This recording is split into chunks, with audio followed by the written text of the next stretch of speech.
Hey friends, welcome back to the channel and welcome to why my Hermes journey is done. So if you are unfamiliar, I will link down in the description box below, but I recently, a couple months ago, unboxed for my 3,000 subscriber kind of celebration bag, a Birkin 25 in Togo leather in a taupe with silver or palladium hardware, I should say. This was definitely a wish list bag for me. It is actually on, I think, my official wish list that I made last summer with the Meatpacking District boutique here in New York City. So I mentioned in that video that I thought my Hermes journey was probably over and have been meaning to make this video. And given the current state of the situation with Hermes and their legal battles, I thought this would be the perfect time to film this video. So let's get into essentially the 3 reasons why I think my Hermes journey is over. If you're new here, my name is Lisa and I love to do videos on beautiful things, basically luxury shoes, handbags, ready to wear. I'm really enjoying doing some styling videos recently, and I do those things from the perspective of someone who is in the middle of her life, as well as someone who is mid-sized. So if that sounds interesting to you, I would love to have you here. I am trying to get to 4,000 subscribers, and speaking of that, I have purchased, if you didn't stick it out to the end of my last video, you won't have heard this, but I did buy my first bag of 2024. I'm very excited about it. It actually is a wish list bag, something that I have been looking for like pretty much since the bag came out, which was I think in 2020. So it is a pre-loved bag. I did not buy it in anticipation of using it as any kind of, you know, sort of celebratory bag. I just bought it because it became available. And thank you, Amelia from Amelia Rose's Closet. She was the one who sent it to me. Not the bag, but that it was for sale. Anyway, so it is here. It has arrived and I am very, very excited about it. Like I said, it's a bucket list bag for me. And yeah, and I thought, well, you know what? Why don't you hang on to it and unbox it when you hit 4,000 subscribers? So that being said, if you can help me out with that, that would be great. You know, if not, we'll just wait till we get there. I think, like I said, it would be a nice way to commemorate that milestone. So click the subscribe button and the notification bell below so you know every time I upload a video. All right, so reason number 1 has to do with sort of something I just mentioned when I mentioned that I bought my first handbag of 2024. It's because if you're new to my channel, I am doing a low buy / no buy year. Pretty much everything is on a no buy with the exception of the low buy portion. And I have some built-in exceptions of some things that are gonna happen this year that may provide some exceptions to my rules. But in general, it's a no buy, except my low buy is I am allowing myself to buy up to 4 luxury handbags in the year of 2024. So when I said I bought my first handbag for 2024, it's the first of potentially 4, unless one of those exceptions kicks in. But anyway, my point is that I'm on this no buy / low buy year. And that by definition means I can't be on the journey, right? So for those of you who I'm sure are aware, recently Hermes was sued in a class action lawsuit. I will link the video that I did discussing that and going over the actual pleadings, the actual allegations in the case from the perspective of an attorney, albeit I am not an antitrust attorney. But I did go through all of the different claims and talk about them in that video. And the idea is that these particular plaintiffs are suing Hermes, saying that they have violated certain antitrust statutes, federal statutes, and that they were told that they needed to buy, you know, a certain amount of money and spend a certain amount of money before they could get offered a Birkin or, as we know, just a quota bag. And so in the United States, it has generally been what appears to be the practice of needing to spend a certain amount of money before getting offered a bag. Now, is that a policy? Is that anywhere in writing? Who knows? Highly doubtful. We'll see if there's any discovery actually done in this case. Will we actually get to see any evidence or anything? Who knows? That we'll see. But from an anecdotal standpoint, I can certainly attest to the fact that, I needed to make a certain number of purchases and spend a certain amount of money in order to get offered this particular quota bag. And, I'm not going to go into it. You can go watch the unboxing of that video, and I think I kind of go into it there. And you can watch my Hermes journey video. Again, I'll have these linked above and down in the description box, where I go through actually what I purchased in order to get that particular offer. Now, depending on where you are in the United States, your pre-spend ratio may be, 1-to-1, some are 1.5 to 1, some are 2 to 1, some are 3 to 1. So you can be spending, if we're going sort of with an average, let's say $10,000 for a quota bag, which is definitely more now because Hermes has had some price increases. But let's just go with a $10,000 price point. If you're having to spend 3 to 1 in order to get offered a bag, you're having to spend $30,000 before you even get offered the bag for $10,000. So you're spending $40,000 to get a $10,000 bag. Again, those are probably in the minority. I'm guessing that most boutiques in the United States sit somewhere in the 1.5 to 2, probably. So anyway, by virtue of the fact that you have to participate in this practice, you have to buy other things. And everything else, with the exception, I guess, of homewares, probably, that Hermes sells, are on my no-buy list. So I can't buy shoes, I can't buy ready-to-wear, I can't buy small leather goods, I can't buy jewelry, I can't buy accessories. So that takes basically away all of Hermes's other products for me to buy in order to basically get offered a quota bag. So I think number one is just, like I said, a really practical reason. I just can't. Reason number two is sort of at the heart of claims 2 and 3 in relation to the lawsuit. Now, if I go back to my discussion of those claims, they're in regards to the Cartwright Act.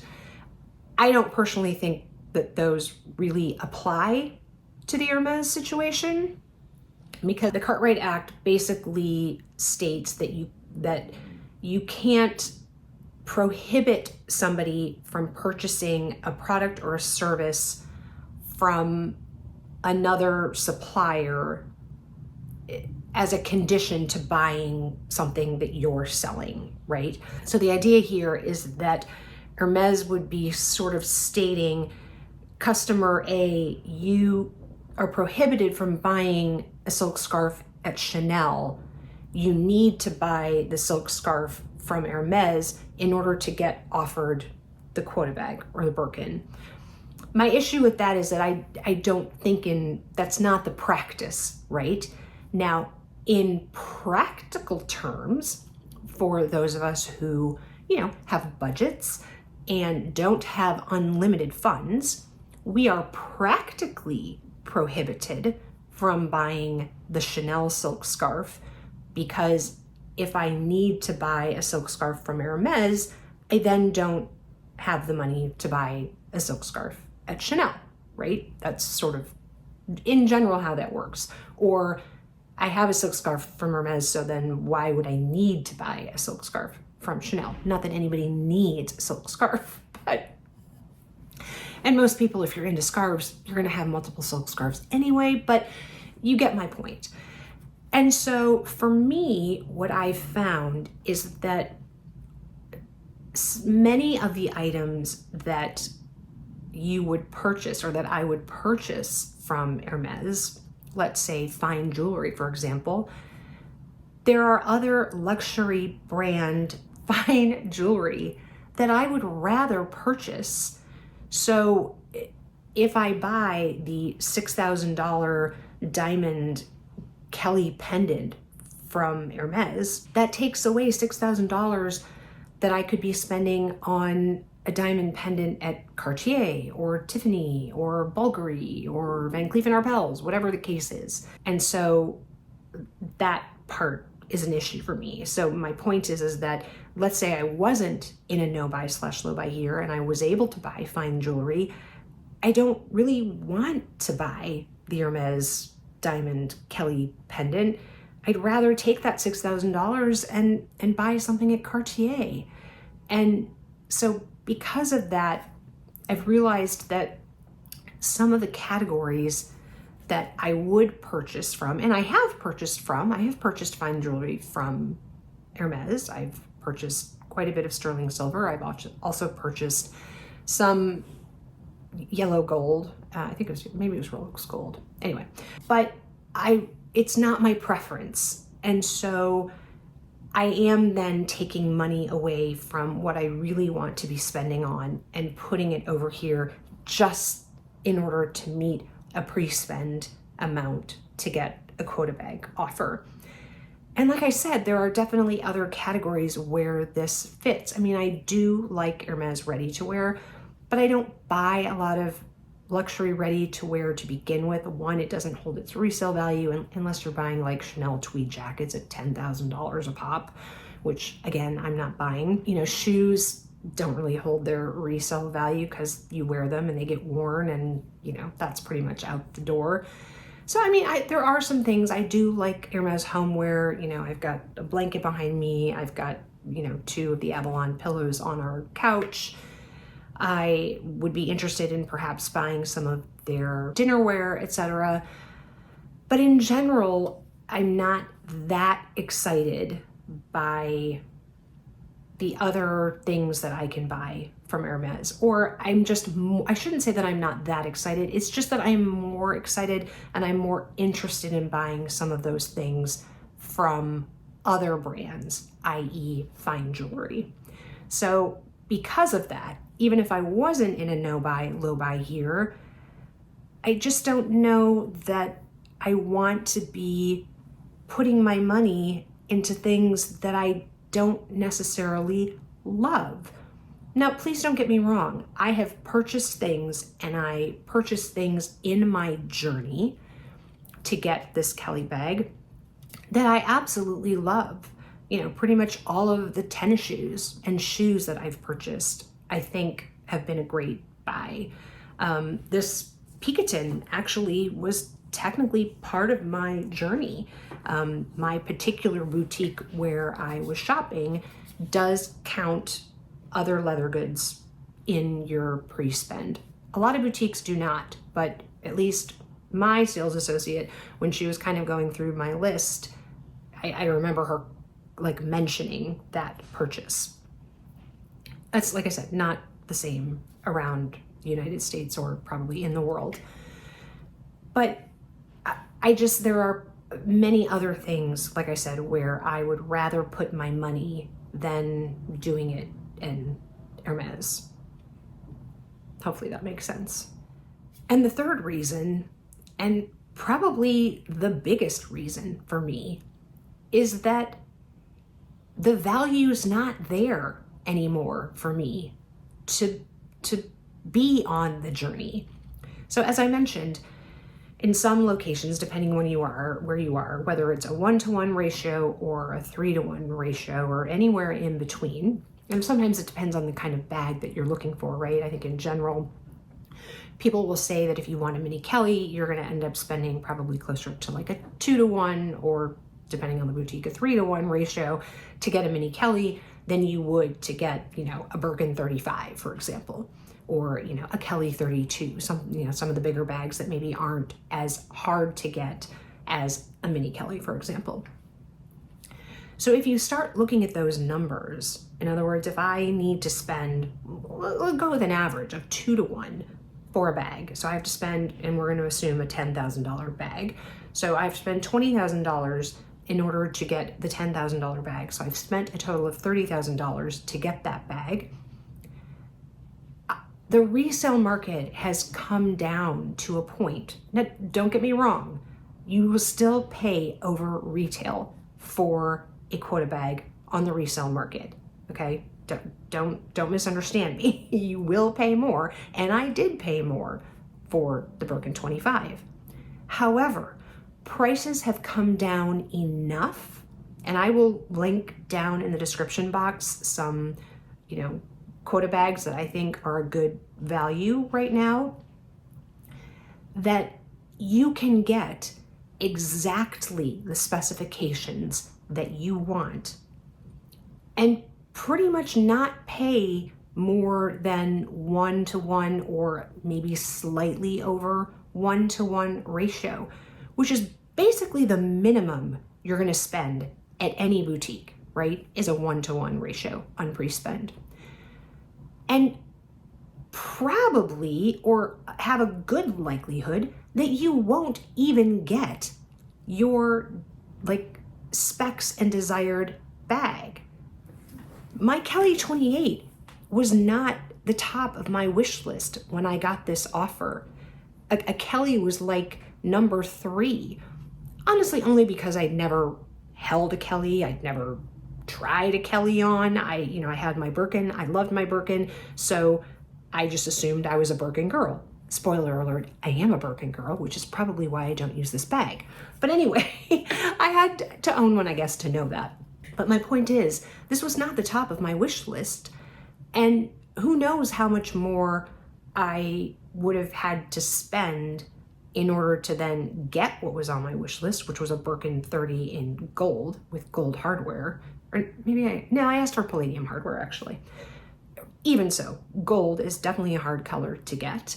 And I probably would have had to wait maybe, 6 months to maybe another year, and would have had to still spend somewhat consistently in order to be considered for that bag. So I probably would have been closer to 2 to 1 if I waited for that Birkin 30 in gold. Now, in hindsight, I'm very glad that I didn't wait for the Birkin 30 in gold. 1, because I would have spent money on things that I may or may not have cared about.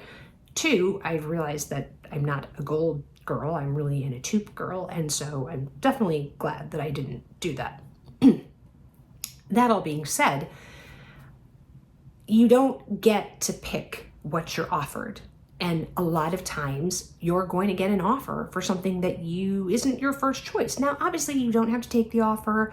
There's lots of videos out there talking about, if you don't take an offer, will you be blacklisted? Will your SA be mad at you and not give you another offer? I think for the most part, the consensus is that no, if you don't like a bag, you shouldn't accept an offer, and you should wait for something that you really want or something that you do really think is beautiful and that you love. But the point is that you aren't guaranteed. But if you can go to the resale market now and pay pretty close to a 1 to 1 ratio for exactly the specifications of the bag that you want.